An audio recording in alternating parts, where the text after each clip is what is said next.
What's going on, everybody? It's Super Jesus Jackson back at it again with yet another video. This time we're talking about Christopher Nolan's The Odyssey, the second trailer. That's right, this trailer just came out a couple days ago, I think, maybe several days ago at this point. A lot of you have probably seen it. A lot of you have probably seen some of the reactions on YouTube about it. And it seems that a lot of people have perhaps some negative things to say about this trailer.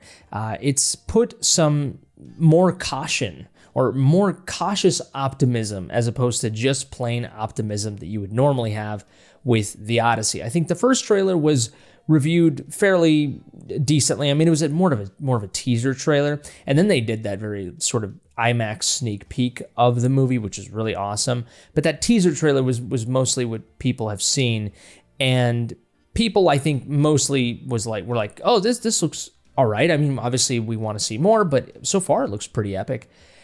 I think that was mostly the consensus, or at least everybody was just like, let's just see more of it, right? And now that people have seen more of it, there's been a lot of things that people are saying, from it looks kind of cheap to it not being historically accurate or it making sense, some weird dialogue, some acting that might be a little off, all kinds of things, which are normally not something that you would say when you see a Christopher Nolan trailer. So that being said, the movie has still not come out, obviously. It'll come out later this year. This is just still a trailer. This movie could still be incredible, but I'm dying to see this trailer now because of all these hot takes people are having. I'm really excited to see the movie. I love that first teaser trailer that we got. I love the sneak peek we saw in IMAX. So I'm excited to see this trailer. And I don't know. Am I going to feel the same way that all these other people feel? I don't know. I feel like I might have a different perspective, or I might be somewhere in the middle. Let's see what happens.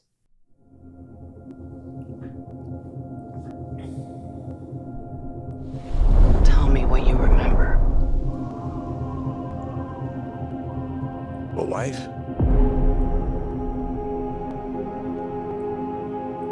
A son? And then what? We won the war.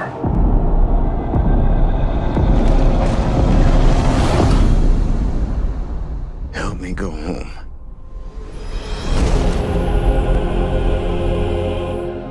This is a household waiting for master.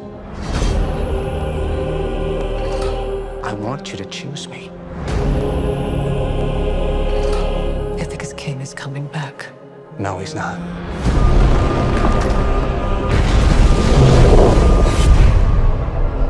What would he do if he came back here and find all these suitors in his house? You're pining for a daddy you didn't even know, like some sniveling bastard.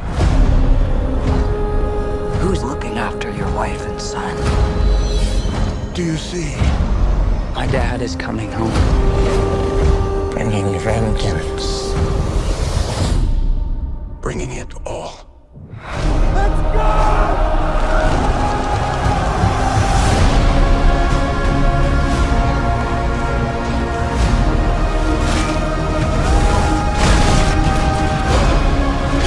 I need everyone at this party dead. I can still save them. You're a man who needs to control his fate. But you cannot control this. That world is gone. No one could stand between me and home. Not even the gods. Keep us straight!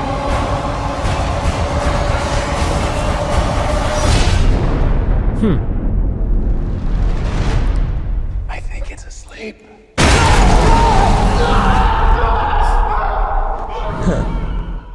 Okay, so definitely not as good of a trailer as that first trailer, but I think that's often the case with a lot of these.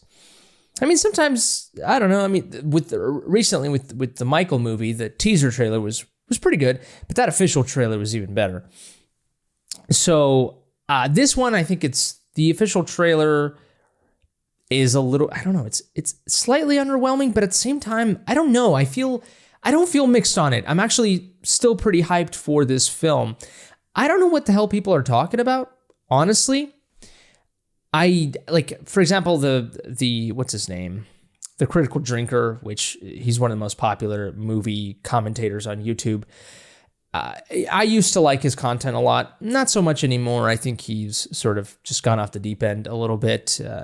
Just kind of, this is not going to be a video on him, but I still watch his videos from time to time just because he is sort of a decent gauge into what a certain section of people, a certain large section of people think about a film, right? So it's a good sort of gauge in that way.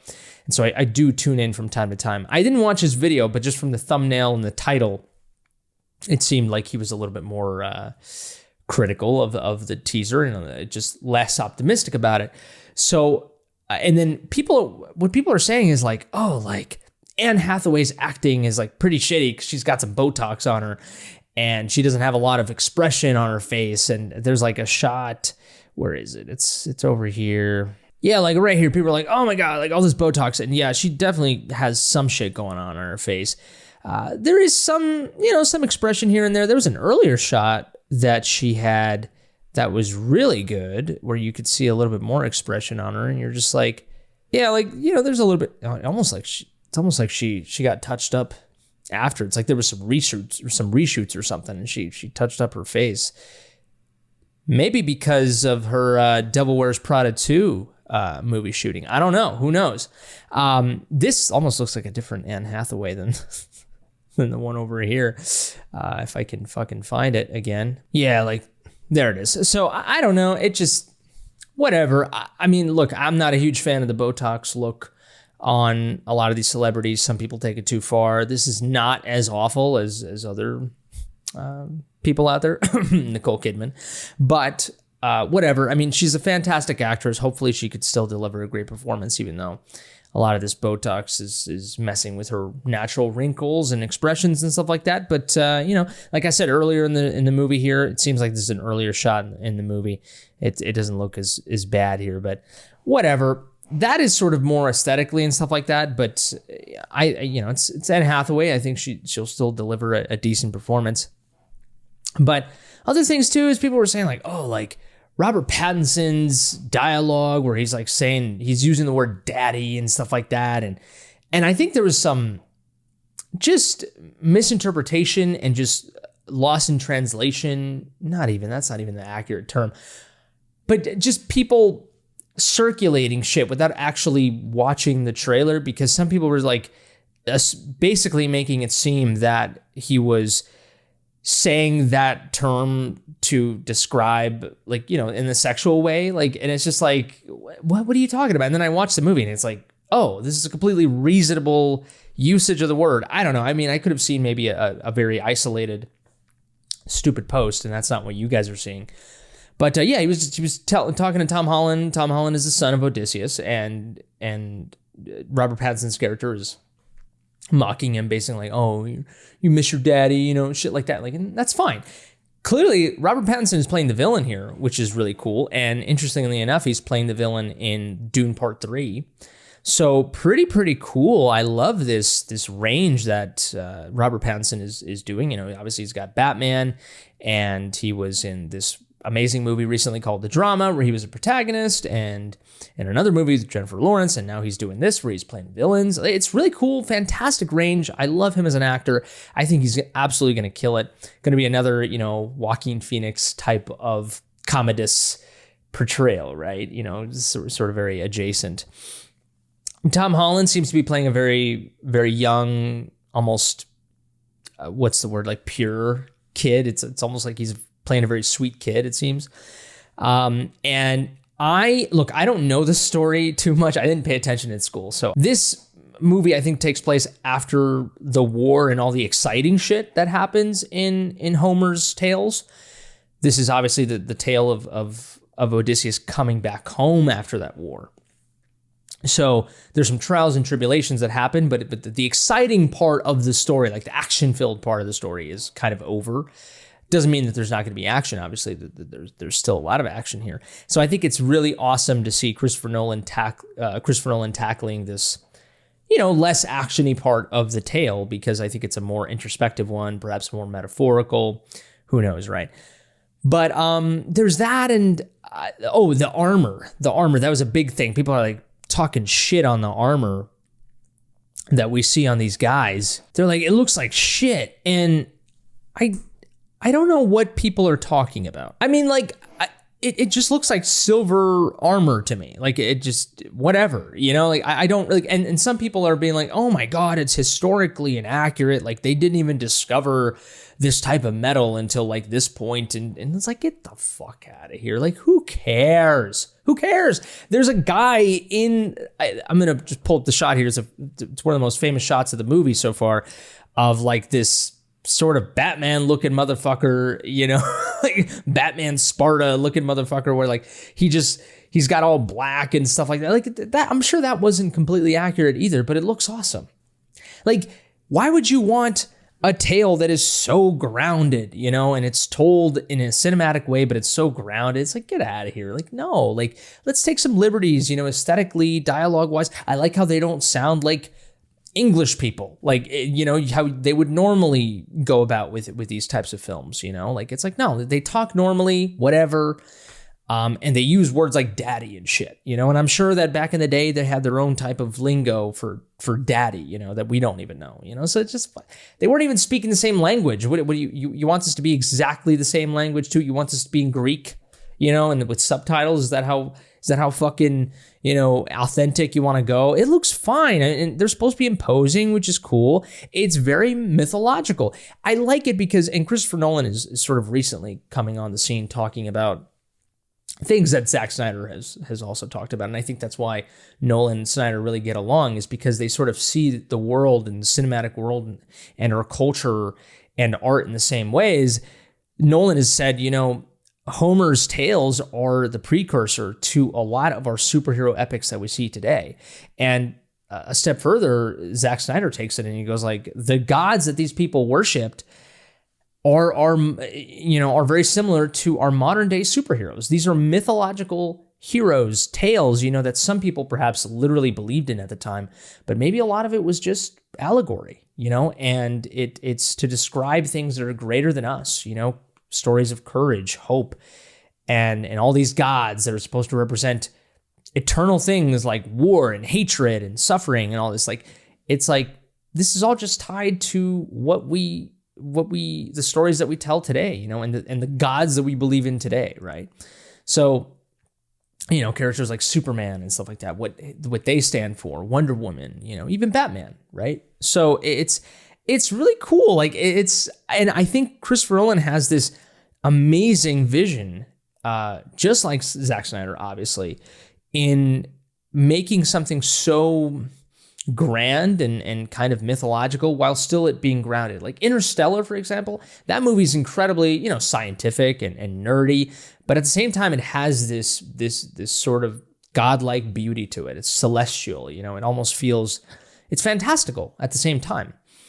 And almost like Project Hail Mary as well, the recent movie that came out with Ryan Gosling that was very successful. So I think Christopher Nolan is hitting it just right here with this film, where it's grounded, but also it's got some fantastical nature to it. And also a good mix of CGI and practical. We saw a little bit of Cyclops. This is really, really cool. It's probably a very, very genius way. The way they obviously they don't have an actual giant Cyclops, so I'm interested to see how maybe once they release the 4K or some behind the scenes featurettes, just to see how they were able to shoot it to make it look like he's huge. It's really cool, and obviously the face is heavily modified and the prosthetics team and stuff like that. It's really awesome. It's not, I'm sure it's still scary, and the way they shoot it in the film is probably really scary, but I like how realistic it looks still, it's not like your typical idea of a Cyclops monster. So I dig it. It's a mix between grounded and mythical and fantastical. So I dig it a lot. The score is awesome. And I think people were also making fun of this shot right here. they just thought it was like just hilarious to see little Matt Damon just. I mean, we also have to take into account that this movie is shot entirely in IMAX. So once we see the movie fully in the theater, I think a lot of these perspectives will look a little bit better. Also, I think they might be shitting on the scale of the movie. It just seems like it's not such grand scale. And this is something I mentioned earlier when we did that teaser trailer reaction, is like some people are saying, oh, this doesn't feel really epic. It feels very small. And it's like, well, again, for one, this movie is the timeline is set after all that big shit happens. So it makes sense for the movie to be a little bit more condensed, a little bit smaller, a little bit more dramatic, where the tension is more on the introspective struggles that Odysseus and the supporting cast is going through, as opposed to just these grand, epic scale battles. Although it seems like there's still going to be some action in this film. So, and obviously there's the Cyclops scene, right? And then there's the classic scene where the whirlpool is going on and stuff. I'm sure, are there sirens? Is this the story where the sirens are in the movie? I don't know. Not sure. Again, I didn't pay attention in school, but stuff like this, like I'm sure some of this is CGI, obviously, but it looks awesome. It looks incredible. And I like the sort of manageable amount of people on the screen. Like it almost feels more realistic, just to see, and I'm sure some of this is CGI, even some of these people, but it still feels realistic. It's like, oh, this is a countable amount of people, as opposed to when you see other war movies and it's just like, or science fiction war films or whatever, and you're just like, oh my God, like that clearly all those people are CGI, So, but this is really cool. I like it. This feels grand and expansive, yet very minimalist. And that's such again, it's Christopher Nolan is trying to tread this very fine line between mythical, fantastical, and grounded, and also epic grand scale and minimalist, right? There's these very close-up shots of the soldiers, close-up shots of what Odysseus is feeling, right? I love it, man. I think it's great, and then you contrast it with a lot of these big, expansive shots. I mean, yeah, and this is very small scale, yet very intimate, and you go more intimate, and then you have these shots like this, and yeah, I mean, I don't know what you want from this movie. I really don't know what else you want. This is a little bit. This is where it's like God, this is like what year is this? And yet you have women looking like this. It's like, yeah, whatever. Not super realistic, but whatever, right? We'll let it slide. We'll let it slide. This trailer tackles a little bit more on the story, and this is a beautiful shot right here. Just again, this movie is going to be a very, very dramatic, just emotionally powerful film, I think. And I'm just interested to see what Nolan does, and whether he changes up some things, where he expands some things. I would just love to see what he does. I think he has the chops, obviously, to bring such a complicated, antiquated yet celebrated story into the modern era. I mean, he made a biopic of the guy who created the atomic bomb and made me feel some shit about that. And it was a 3-hour long movie. Like, dude, like Christopher Nolan can do anything.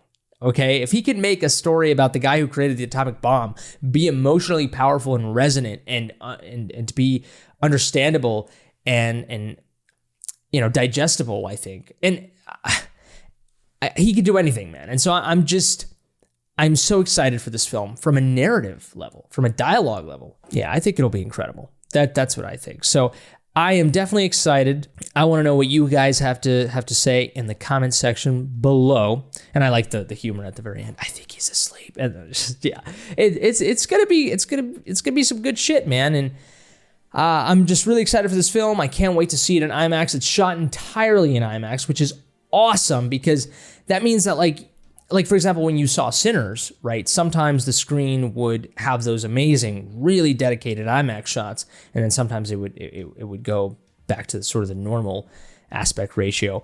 But this movie is going to be entirely in IMAX. Oh my God, I cannot wait. Cannot wait.